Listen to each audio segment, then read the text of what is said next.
Hey, welcome to a new video.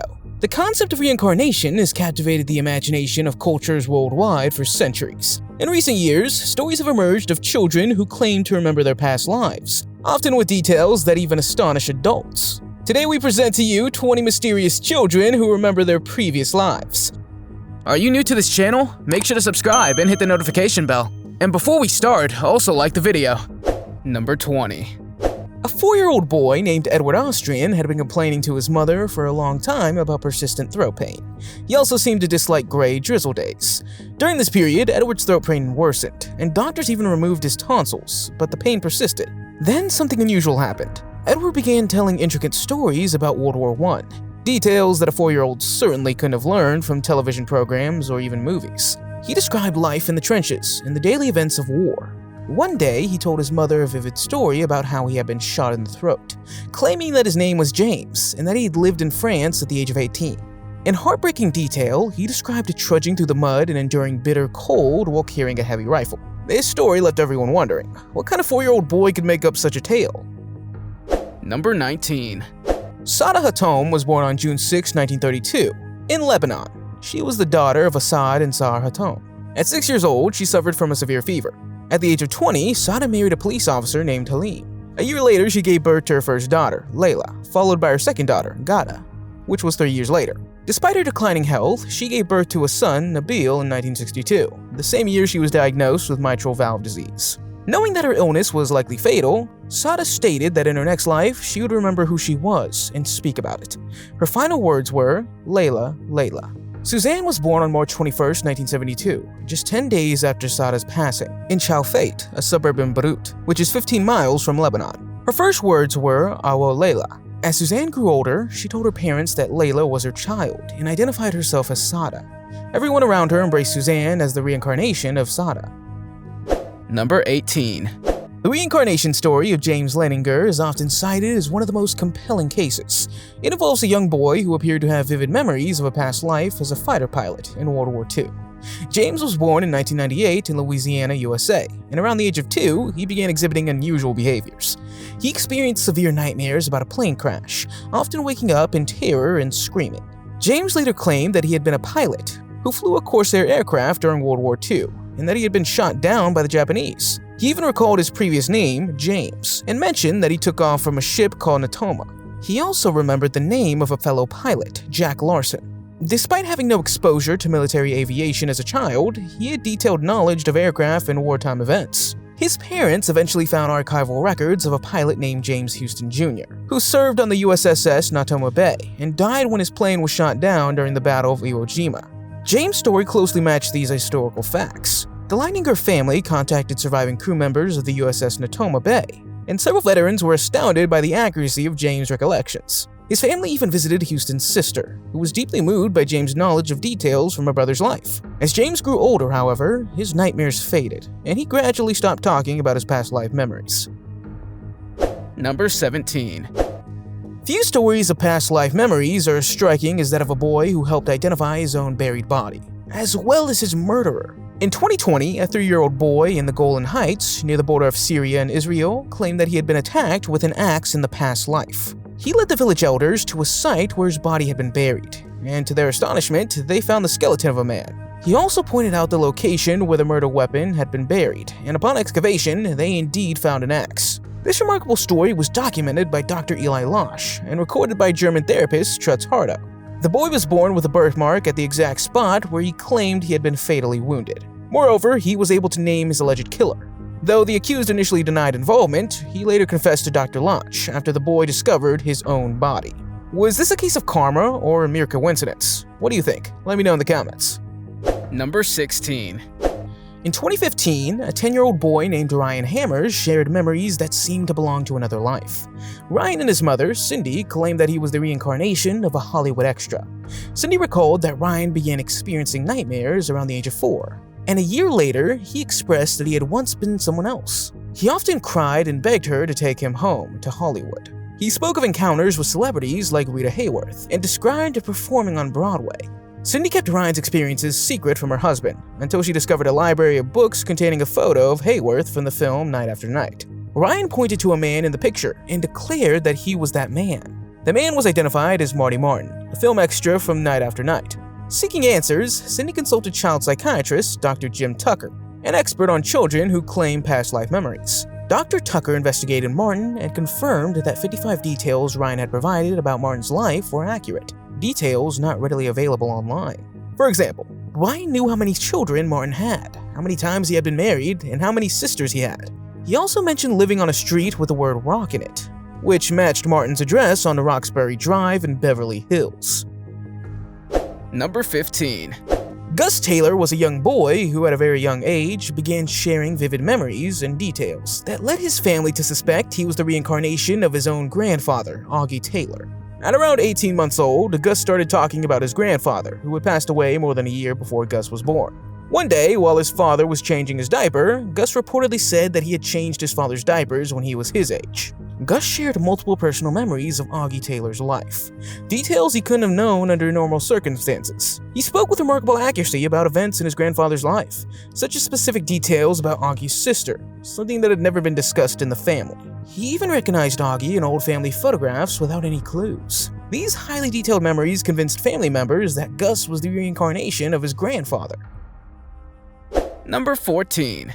Cameron Macaulay was born and raised in Glasgow, Scotland. From a young age, he began sharing vivid memories of a past life on a small island called Barra, off Scotland's west coast. His recollections were detailed, consistent, and astonishing for a child who had never visited the island. At around 2 years old, Cameron started talking about his other family on Barra. He frequently spoke about a white house near the beach, where he claimed to have lived there with his real mother, a woman named Margaret.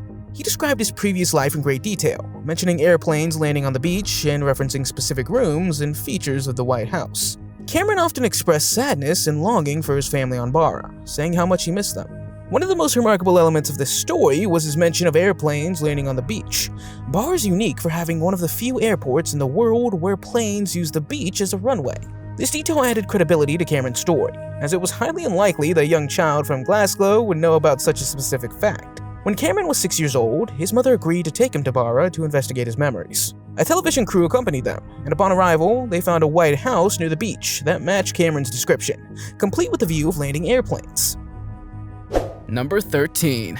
At 4 years old, Kendra Carter began recalling her past life. Kendra developed an intense fear of water, despite never having had a traumatic water-related experience in her current life. At the same time, she became fascinated with swimming and insisted on taking swimming lessons, leaving her parents puzzled by these seemingly contradictory emotions. During her lessons, Kendra started sharing vivid memories of a past life. She claimed that she had once been a young woman who tragically drowned in a swimming pool. She described the pool where she had drowned in great detail, including the clothes she had been wearing and the events leading up to the incident. As Kendra continued her swimming lessons, her fear of water gradually faded, and over time, her past life memories began to disappear. Number 12. Christian Haupt is a child prodigy, whose story gained attention due to claims that he's the reincarnation of Lou Gehrig, the legendary first baseman of the New York Yankees. Christian's story became widely known through his mother's book, The Boy Who Knew Too Much, published in 2017. At just 2 years old, Christian displayed exceptional coordination and knowledge of baseball that was far beyond his age. He made statements and exhibited behaviors suggesting that he had knowledge of baseball history far beyond what was expected of a toddler. Christian was able to name obscure baseball players and describe details about stadium layouts and games. His claims of being Lou Gehrig in a past life also included a supposed dislike for Babe Ruth, an actual historical conflict between Gehrig and Ruth. Number 11.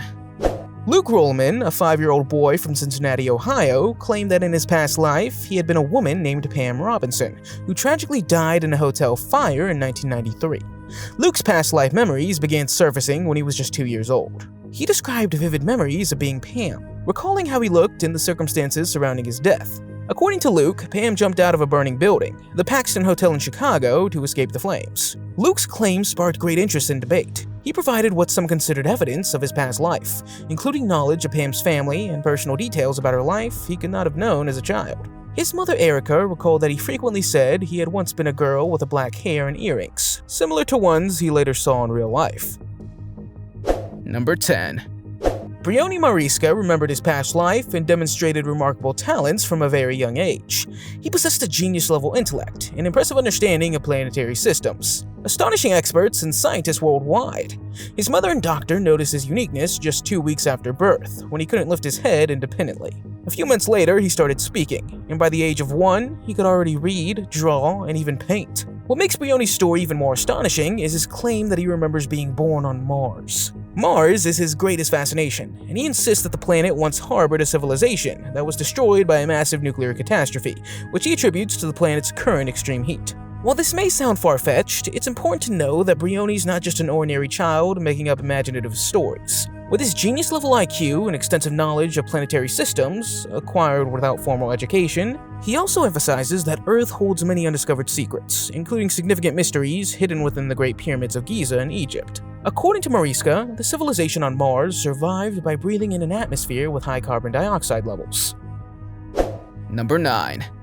The reincarnation story of T2 Singh is one of the most intriguing and widely discussed cases in India. It's gained attention due to the vivid details shared by T2, a young boy from Uttar Pradesh. He claimed to remember being a man named Suresh Verma in his past life, a shop owner who was murdered during a robbery. T2 approached Suresh Verma's family in Agra, and they were stunned by the accuracy of his statements. He correctly identified Suresh Verma's family members, including his wife, Uma, and their children. He also described details about their home and shop with precision.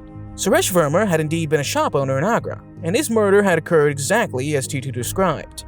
He even pointed out the exact location of the incident. This was especially strange, because he had no known connection to the family or the location, making it highly unlikely that he could have fabricated the details.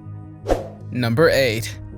Carl Eden was an Englishman who, as a child, had vivid memories of a past life, in which he claimed to have been a German pilot during World War II.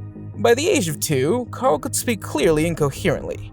He repeatedly said, "I saw a plane go through the window," gradually adding more details about his supposed past life. He claimed that he had been shot down during a bombing raid over England while flying an aircraft. He also claimed that he had lost his right leg in the crash. Carl said that his previous name had been Robert, and that his father and brother had been named Fritz and Peter. According to Carl, he had died at the age of 23, leaving behind a 19-year-old fiancée who was blonde and slender.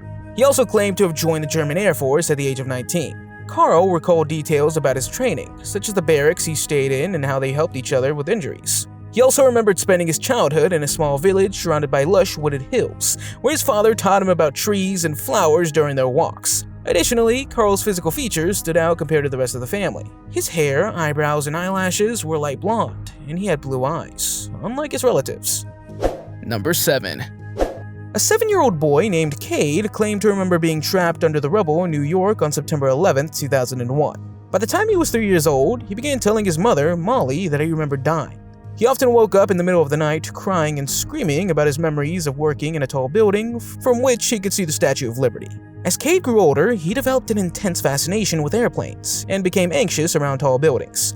He described in detail how he experienced the moment when a plane hit the building and how it got stuck. Cade shared his previous name with his parents, which prompted them to search for answers. Eventually, they discovered a man who had worked in the Twin Towers and had perished in the attacks. His life story matched the descriptions Cade had provided with striking accuracy. Number 6. At just 3 years old, a girl named Joey Verwey began sharing complex stories with her parents, making it hard for them to believe she had simply made them up. Joey claimed these stories were memories from her previous lives, 10 past lives in total. Over the following 2 years, she met with professors, reincarnation experts, and journalists, all of whom collectively concluded that she presented compelling evidence of reincarnation. In her first remembered life, Joey claimed to have been a cave dweller millions of years ago. Remarkably, she was able to lead researchers to South African caves that she had never visited in her current lifetime. She described her past lives with remarkable clarity and confidence. At the age of 5, she met an elderly woman whom she claimed had been her daughter in a past life. The two engaged in a lengthy conversation about their shared past, and the 90-year-old woman remarked that Joey immediately reminded her of her own mother. Number 5. In May 1957, a tragic incident occurred in the picturesque town of Hexham, near Newcastle upon Tyne, England. 11-year-old Johanna Pollock and her 6-year-old sister, Jacqueline, were on their way to church when they were struck by a reckless driver. Tragically, both sisters lost their lives almost instantly. Their parents, John and Florence Pollock, were deeply affected by their loss. After the incident, John became convinced that their daughters would return as twins in their next life. Against all odds, on October 4, 1958, Florence gave birth to 2 girls, whom they named Gillian and Jennifer. Although the twins appeared identical, they had unique features. One of them had distinct birthmarks, which is quite rare for identical twins. Jennifer had a small birthmark on her left hip that resembled Jacqueline's. as well as a small mark on her forehead that matched a small scar Jacqueline had in the same spot. As Jillian and Jennifer grew older, they exhibited vivid memories of Hexham, a place they had never lived in before. When the family returned to Hexham when the twins were 4 years old, the mystery surrounding their connection to the town deepened even further. Number 4. Chennai Chumalaiwang was born in central Thailand in 1967 with two noticeable birthmarks, one on the back of his head and another above his left eye. Initially, his family did not consider them significant. However, when Chennai turned 3, he began speaking about a past life. He claimed that in a previous life, he had been a schoolteacher named Abul Kai, who had died on his way to school. Chennai provided the names of his past life parents, wife, and children, and insisted that his grandmother take him to see his former family's home. Upon arrival, Chennai recognized Bakai's parents, as well as other family members, identifying them as his own. Impressed by his detailed memories and the birthmark similarities, the family invited him to return. During a later visit, the family tested him by asking him to identify Bakai's belongings from a collection of objects. He correctly selected them and even recognized one of Bakai's daughters, asking for the name of the other. Convinced that Chennai was the reincarnation of Bakai, the family welcomed him, and he visited them multiple times. He insisted that the daughters call him father, and if they refused, he would not speak to them. Number 3. Shanti Devi was born in Delhi, India in 1926 and began speaking about her past life at just 4 years old. She claimed that she'd been a wife of a merchant named Kedar Nath from Mathura, a city about 90 miles or 145 kilometers from Delhi. She described her past life as Lugdi Devi and stated that she had died shortly after childbirth, about 10 years before her birth. Shanti detailed the appearance of her former husband and the layout of their home in Mathura. She also provided info about her death, stating that she had passed away due to complications during childbirth. Her claims attracted the attention of Mahatma Gandhi, who became interested in her story in 1935. Gandhi assembled a committee to investigate her case. When Shanti was taken to Mathura at the age of 9, she was able to identify locations, people, and objects associated with Lugdi Devi's life, despite having no prior knowledge of them. She recognized Kedar Nath, her alleged husband, and shared details of events and even secrets that only he and his late wife would have known. Number 2. In November 2014, a 4-year-old boy from Virginia named Andrew Lucas gained national media attention after claiming to have been a U.S. Marine who died in 1983. His story was shared by his parents and featured in a reality TV show called Ghost Inside My Child. Andrew's parents believed that he was the reincarnation of a U.S. Marine, Val Lewis, who died on October 23, 1983, in Beirut. Andrew's mother interpreted his statements as past life memories of Lewis, even though the Marine had been a 28-year-old adult at the time of his death. The family contacted the producers of the show, which focused on children with paranormal experiences while they found possible connections to the Marine's life. They were unable to gather further concrete evidence. Number 1. Barbro Carlin is a Swedish author and poet known for her claims that she is the reincarnation of Anne Frank. Anne Frank, the Jewish teenage girl whose diary became one of the most famous accounts of World War II, tragically perished in the Holocaust. Barbro was born in 1954 in Sweden, and at just 2 years old, she reportedly told her parents that her name was not Barbro, but Anne. Her parents, unfamiliar with Anne Frank's story at the time, initially dismissed this as childhood imagination. One of the most striking moments in Barbro's story occurred during a family vacation to Amsterdam, when she was just 10 years old. While visiting the Anne Frank house, Barbro became visibly emotional and recognized the location, despite never having been there before. She reportedly mentioned details about the house that were not widely known at the time. From an early age, Barbro displayed a talent for writing. She published her first book of poetry at the age of 12, and quickly became one of Sweden's most celebrated young authors. Her literary talent has often been compared to the deeply personal and introspective writing style of Anne Frank. Can you remember your past life? Let me know in the comments. If you liked the video, give it a thumbs up. If you want to see more videos we've made, click one on the screen or take a look at the channel. Thanks for watching, and I'll see you next time.